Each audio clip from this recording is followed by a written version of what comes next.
It's 3:12 p.m. in 2010, and a controller at Salt Lake Center is watching a Boeing 737 split into two identical targets. Both targets share the exact same transponder code, altitude and speed. Then one disappears.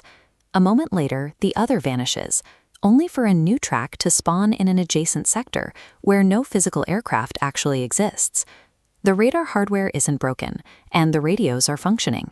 What the controllers are witnessing is the failure of ERAM, the FAA's highly anticipated modernization platform. In aviation, safety relies on a shared, accurate picture of the sky. When the system meant to maintain that picture begins fabricating tracks, the controller can no longer trust the data on the screen. The National Airspace System coordinates thousands of domestic flights every hour. Every handoff, altitude adjustment, and route change flows through a central nervous system operated by the FAA. For decades, that nervous system was anchored by a system known as HOST. Built in the 1970s, HOST operated as a rigid, low-throughput, monolithic mainframe. It was limited by modern standards, but it was highly deterministic. To replace it, the FAA designed ERAM. The core architectural shift was abandoning centralized mainframe storage in favor of a unified, distributed National Flight Plan database.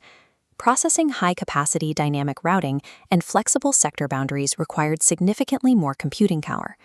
Distributing the data across multiple geographic nodes meant the system could scale to handle modern traffic density. By dismantling a monolithic single source of truth and spreading it across a network, the FAA traded the risk of hardware failure for the risk of data synchronization failure.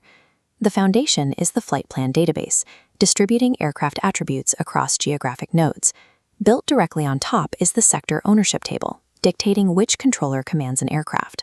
Connecting them is the replication bus, synchronizing state changes across all nodes so every facility sees the exact same data.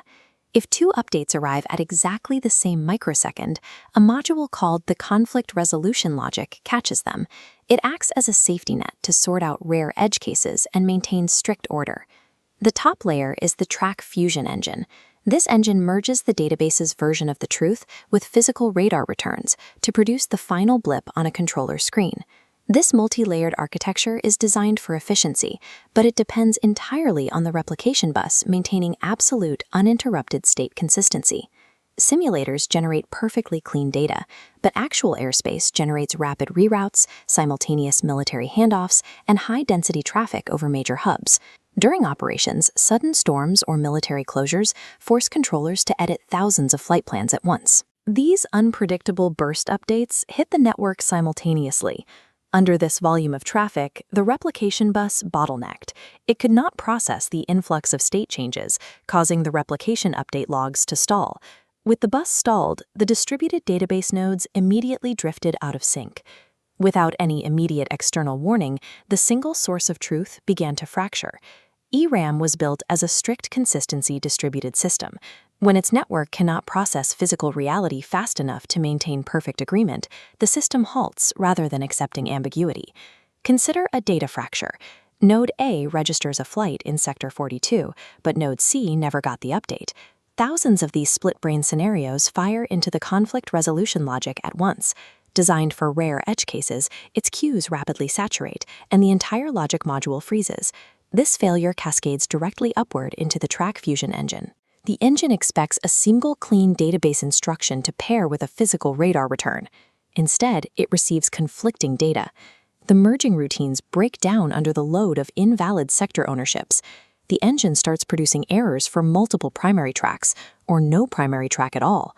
Microscopic network latency at the database layer cascaded upward, completely breaking a controller's situational awareness of the physical sky. On the radar screens, tracks begin to duplicate, jump sectors, or vanish as the system produces abstract merge failures. Supervisors issued immediate emergency orders: abandon all current radar tracks and halt the ERAM rollout right there on the floor. Facilities were forced to boot up HOST in fallback mode. Controllers reverted to manual voice coordination and began marking paper progress strips to keep planes separated. This system blindness rippled outward, causing nationwide delays and schedule disruptions for thousands of passengers.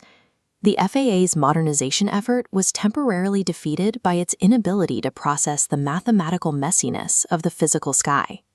The FAA spent years overhauling ERAM's database architecture. The redesign focused on moving the system away from its brittle reliance on strict consistency. Engineers introduced conflict-free replicated data types, or CRDTs, to resolve the replication bottleneck. This mathematical structure allows distributed nodes to guarantee eventual consistency without crashing. Even when data is momentarily out of sync across the network, the system can resolve the state without locking up. They also added deterministic watchdogs and automated rollback mechanisms. These tools monitor network health and isolate failures deep in the stack before they reach the controller screen.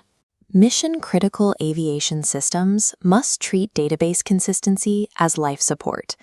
A single unstable schema has the power to destabilize a nation's airspace. Thanks for joining Database History. In air traffic control, losing track of one aircraft is dangerous.